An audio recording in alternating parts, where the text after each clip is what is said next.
को धन्य बनाएंगी, क्योंकि रोगी निरोगी होकर ही जा रहे हैं हरिधाम सरकार से। जैसे अयोध्यापुरी में हमारे रामलला श्री राम राजा सरकार कल 22 तारीख को विराजमान हो चुके हैं। बहुत बहुत हरिधाम सरकार की तरफ से हमारे देशवासियों को हार्दिक बधाइयां व हार्दिक शुभकामनाएं। सदा सदा के लिए हमारे आशीर्वाद साथ में हैं और ऐसे महापुरुषों को हम धन्यवाद देंगे जो कि हमारे रामलला को 5 सदियों यानी 5 शताब्दी हो चुकी थी, अभी तक कोई भी विराजमान नहीं करा पाया था। आज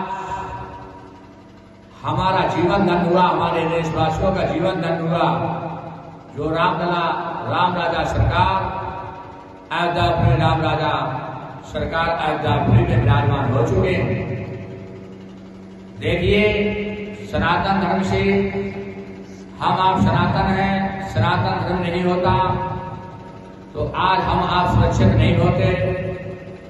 सभी के संस्कार व जीवन सनातन धर्म से ही बनते चले आए हैं।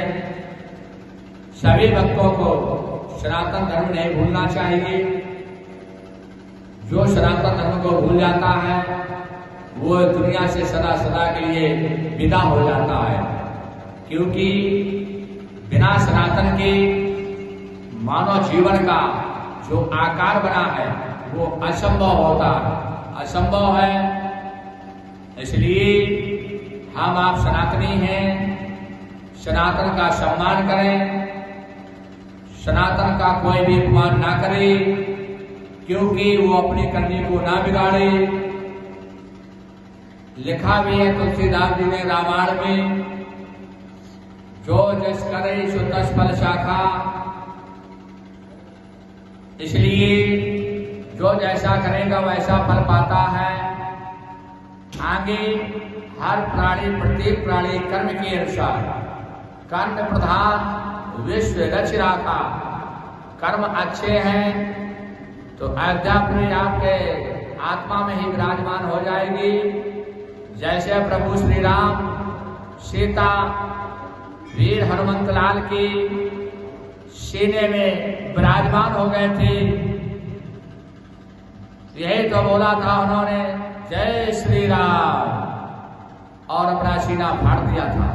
उनको अटल विश्वास था राम राजा सरकार पर, सीता माता पर, कि हमारे तो दिल में बसते हैं प्रभु राम। मौका को कहाँ ढूंढे बंदे, मैं तो तेरे पास में। इसलिए ना काबा जाइए ना काशी जाइए, तुम्हारे घर में जो माता पिता जीवनदान है, माता पिता जीवित हैं, वही तुम्हारे घर में स्वर्ग है, वही काबा है, वही काशी है। कहीं जाने की जरूरत नहीं होती है और आत्मा से सबको अपना ही मानेंगे। प्रभु दौड़ते चले आएंगे, जैसे द्रौपदी के लिए कन्हैया दौड़ते चले गए थे। राम राजा सरकार अहिल्यापुरी की पत्थर की चले गए थे दौड़ती, उनके द्वारा एक पत्थर स्त्री बन गई थी। इसलिए कोई भी सनातन भगवान का निरादर ना करे, अपमान ना करे। मैं यूट्यूब फेसबुक में देखता हूँ बहुत से लोग राम को गालियां देते हैं, ये सब गलत है। जो कुछ करता है प्राणी वो अपने संस्कार कर्म संभालने के लिए करता है कि हमारे आगे चलकर पीढ़ी संभल जाएगी, लेकिन अपने कर्मों का फल भोगमान करते हुए 7 पीढ़ी को नरक में डाल देता है। इसलिए आज हमारे योगी मोदी जी ने जो भी आज ये विराजमान रामलला सरकार को अयोध्यापुरी में किया है बहुत सराहनीय है, क्योंकि जब धर्म की स्थापना होती है तो अड़चन आती ही है। कोई भी 100 में 10% दुखी होते हैं, 90% सुखी होते हैं। एक अपनी माता जो 4 बच्चों को जन्म देती है उनको प्रसन्न नहीं कर पाती है, ये तो संसार है। कोई कहता है हमें माता कपड़ा पहनने को दो, कोई कहता है हमें विद्यालय जाना है, पिता पैसा दो, कोई कहता है मुझे इंजीनियर बनना है, हमारी नौकरी पढ़ाई को पैसा दो, कोई कहता है हमें राम शास्त्री बनना है। इसलिए अपने कर्म संभाल लेना, माता पिता को नहीं सताना। स्वतः प्रभु ने सब कुछ प्राणी को दे रखा है, जैसा कर्म करोगे वैसा पाओगे।